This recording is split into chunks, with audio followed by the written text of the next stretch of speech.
it's Boa, and today I'm going to be teaching you about fake follows from bot accounts and how to handle it if it's happening to you. So what are followbots? They're basically fake follows that are being spammed to your account. They typically come in groups of 20 all the way up to thousands. It can be seen as deceptive behavior from Twitch's perspective if you're going to apply for a partner or affiliate, so it's important that we're removing those bot accounts, and this is how you do that. Number one is don't panic. The last thing you want to do is give a dramatic reaction for the person who is sending the follow bots to get satisfaction from, because we really don't want them doing that anymore. So do not panic. The first rule is do not panic. If it's happening to you, simply disable your alerts by turning them invisible, and if you have streamlelements providing the follow alerts in chat, just unmod streamlelements. Those are the two main things that will just remove the annoyance instantly. Try to avoid raiding because you don't want to pass on the person who is sending the follow bots to you, so try to avoid raiding after a follow botting incident.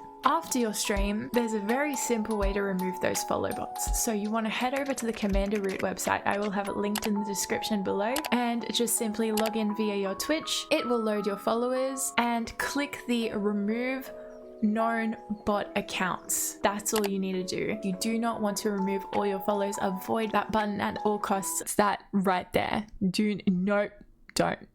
Okay, but that's it for me for now. I'll see you guys next time. Stay hydrated.